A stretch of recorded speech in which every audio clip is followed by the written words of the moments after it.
जोधपुर से बड़ी खबर है।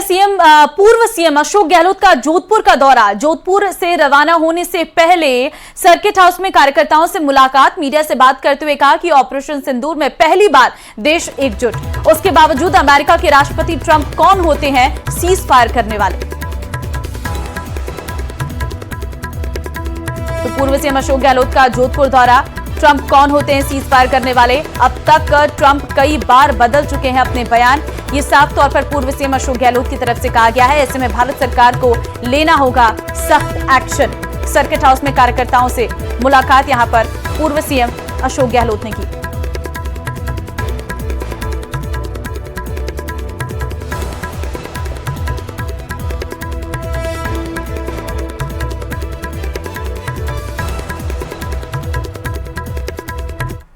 हुआ है उनसे सवाल क्या पूछे राहुल गांधी ने, तकलीफ हो गई लोगों को। सवाल वही पूछे, जनता के दिलो दिमाग में जो भावना होती है, जो सवाल होते हैं, विपक्ष की जिम्मेदारी है कि उन सवालों को वो खुद उठाए जिससे कि उनका जवाब मिल सके, जनता संतुष्ट हो सके। ये लोकतंत्र है। अगर आप उसके अंदर नहीं पूछेंगे राहुल गांधी, जनता राहुल गांधी को कहेंगी आपने क्या किया, आप विपक्ष में थे, आपने आवाज क्यों नहीं बुलंद करी। तो ये स्थिति है। सवाल क्या उठाया भाई, ट्रंप साहब कौन होते हैं पंचायती करने वाले? कश्मीर का मुद्दा इतना खतरनाक मुद्दा है, आज तक हमारा स्टैंड रहा है 71 से कि कोई भी इसमें तीसरा पक्ष नहीं होगा। अब ट्रंप साहब जो घुसने का प्रयास कर रहे हैं, ये बहुत खतरनाक है। सरकार को समझना चाहिए, आने वाले वक्त में वो बिना कहे हुए पंचायती कर सकते हैं। मैं एक बार घुस गया हूँ तो मैं बाहर नहीं निकलूंगा। वो पंचायती करेगा, पाकिस्तान आ रहे, आप क्यों नहीं आ रहे हो। दोनों मुल्कों को कह दिया बराबर के ये मान देश है पाकिस्तान और हिंदुस्तान।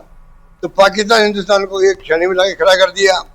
ये जो खतरनाक खेल खेला जा रहा अमेरिका में, उसको समझना पड़ेगा। गोवा में जो आज़ादी मिली थी, गोवा में, सिक्किम में मिली थी आज़ादी इंदिरा गांधी के वक्त में, तब भी अमेरिका के खिलाफ था। पाकिस्तान ने 2 टुकड़े किए, तब भी अमेरिका के खिलाफ था हमारे। वो साथ कब था हमारे? कारगिल युद्ध था तो कोई साथ था क्या हमारे? वो साथ था ही नहीं। वो कौन होता पंचायती करने वाला? अब हिम्मत दिखानी चाहिए भारत सरकार को। 2 टुक बात करे, कोई पंचायती हमारे हिंदुस्तान पाकिस्तान में जो मुद्दा कश्मीर का है, कोई पंचायती नहीं करेगा। ये मेरा मानना है। सीज फायर उन्होंने करवा दिया। पानी की विकट होती समस्या के बीच चिड़ावा आए जलदाय मंत्री कन्हैयालाल चौधरी के कार्यकर्ताओं से लोगों की बहस हो गई। लोगों ने जब मंत्री कन्हैयालाल चौधरी को पानी की समस्या बताई तो पार्टी कार्यकर्ताओं की कहासुनी हो गई। गहमा गहमी को देख मंत्री कन्हैयालाल चौधरी और जिलाध्यक्ष बनवारी लाल सैनी ने बीच बचावकर मामले को शांत कराया। उधर इस कहासुनी का वीडियो अब सोशल मीडिया पर वायरल हो रहा। बताया जा रहा है कि तिरंगा यात्रा में जब वार्ड 12 से आए लोग मंत्री जी को पेयजल की समस्या बताने लगे तो पार्टी कार्यकर्ताओं ने उन्हें टोक दिया। इस पर पूर्व पार्षद रविकांत शर्मा और प्रकाश वीर में बहस हो गई।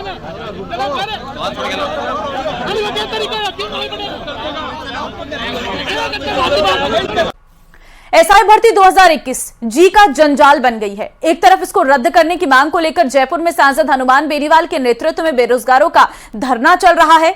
वहीं जयपुर में ही चयनित एसआई के परिजनों ने भी इस भर्ती को यथावत रखने को लेकर धरना दिया है। ऐसे में एसआई भर्ती रद्द होगी या यथावत रहेगी, इस पर कब फैसला होगा, इस रिपोर्ट में देखिए।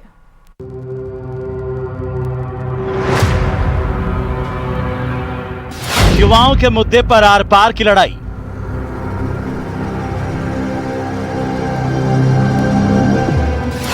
पच्चीस को आरएलपी की युवा आक्रोश महारैली।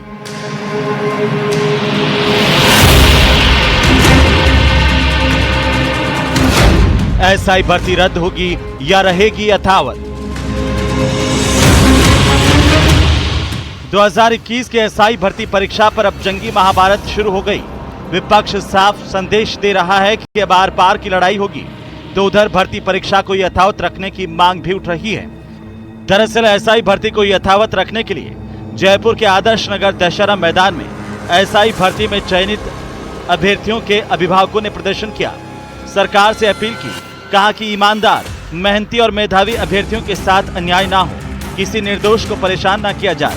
साथ ही पेपर लीक और धांधली करने वालों पर भी सख्त कार्रवाई की मांग की है।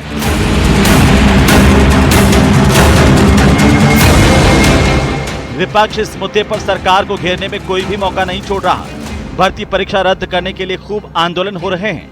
वहीं राष्ट्रीय लोकतांत्रिक पार्टी के अध्यक्ष और सांसद हनुमान बेनीवाल ने एसआई भर्ती रद्द कराने को लेकर सरकार के खिलाफ हुंकार भर दी है। 25 तारीख को जयपुर के मानसरोवर में युवा आक्रोश महारैली का ऐलान किया गया है। बेनीवाल ने सरकार पर तंज कसते हुए कहा कि सरकार के भरोसे रहे तो नकल को संवैधानिक दर्जा मिलना तय है। जिनके आचरण में ही भ्रष्टाचार झलकता है, उनसे राजस्थान के युवाओं को न्याय की अपेक्षा नहीं है। 25 को मानसरोवर के अंदर 1 लाख जवानों की बड़ी रैली है और राजस्थान भर में बड़ा उत्साह नौजवानों के अंदर। इस 50 डिग्री तापमान पर भी वो राजस्थान की राजधानी के अंदर पहुंच के और ज़्यादा गर्मी, यहाँ का राजस्थान का नौजवान गर्मी देगा यहाँ पे और सरकार की चूल्हें हिला देगा। और इस बार नौजवान यहाँ ऐसा करके जाएगा कि दोबारा से पेपर लीक की घटनाएं नहीं हो, सरकार पुख्ता प्रबंध करे। जबकि एसआई भर्ती परीक्षा को लेकर सीकर में कांग्रेस प्रदेश अध्यक्ष गोविंद सिंह डोटासरा ने सरकार पर तंज कसा, सीबीआई से जांच करवाने की मांग की। कहा, सत्ता लूटने के लिए हम पर आरोप लगाए, लांछन लगाए। अब हम कहते हैं पेपर लीक मामले में आप सीबीआई से जांच क्यों नहीं करवा रहे?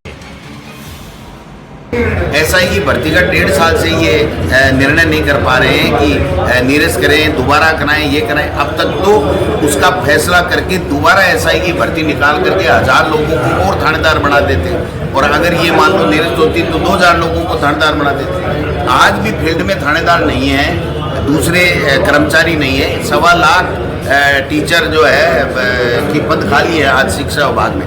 और मंत्री को पूछो, आप पता नहीं, बता देंगे, शीघ्र कर देंगे। चलिए जानते हैं कि अब तक एसआई भर्ती परीक्षा 2021 को लेकर क्या क्या हुआ। 2021 में एसआई भर्ती के 859 पदों के लिए परीक्षा हुई। 7,97,000 लोगों ने आवेदन किया था।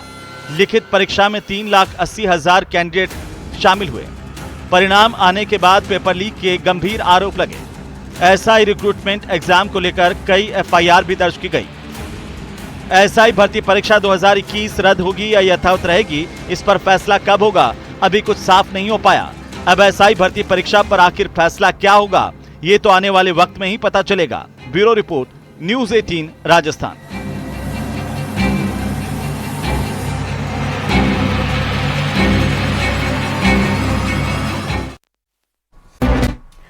और एक बार फिर परिवहन विभाग की कार्यप्रणाली विवादों में नजर आ रही है और नेता प्रतिपक्ष टीकाराम जूली ने एक्स हैंडल पर एक वीडियो पोस्ट कर बड़ा दावा किया है।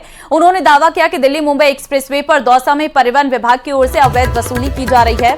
हालांकि इस वायरल वीडियो की न्यूज़ 18 राजस्थान पुष्टि नहीं करता है। नेता प्रतिपक्ष टीकाराम जूली ने एक्स हैंडल पर अवैध वसूली का वीडियो पोस्ट करते हुए लिखा, हाल है राजस्थान, हाल है परिवहन विभाग। राजस्थान की जनता, राजस्थान की भाजपा सरकार में भ्रष्टाचार अपनी चरम सीमा पर है।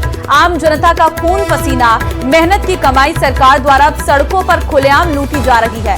क्या जिम्मेदार इसकी जिम्मेदारी लेंगे? दौसा में परिवहन विभाग की अवैध वसूली किसके संरक्षण में चल रही? दिल्ली मुंबई एक्सप्रेसवे पर परिवहन विभाग की गाड़ी किसकी अनुमति से वसूली कर रही है? वसूली करने वाले ये प्राइवेट लोग कौन हैं? किसके लिए काम कर रहे हैं? इस भ्रष्टाचार की कड़ी में कौन कौन लोग शामिल हैं और किसका कितना हिस्सा बंटता है? मुख्यमंत्री जी, ये केवल अवैध वसूली नहीं है, ये राजस्थान की गरीब जनता की जेब पर डाका है। ये भाजपा का एक संगठित भ्रष्टाचार है जिससे सत्ता संरक्षण प्राप्त है। तो ये पूरा पोस्ट जो है वो टीकाराम जूली के द्वारा किया गया है।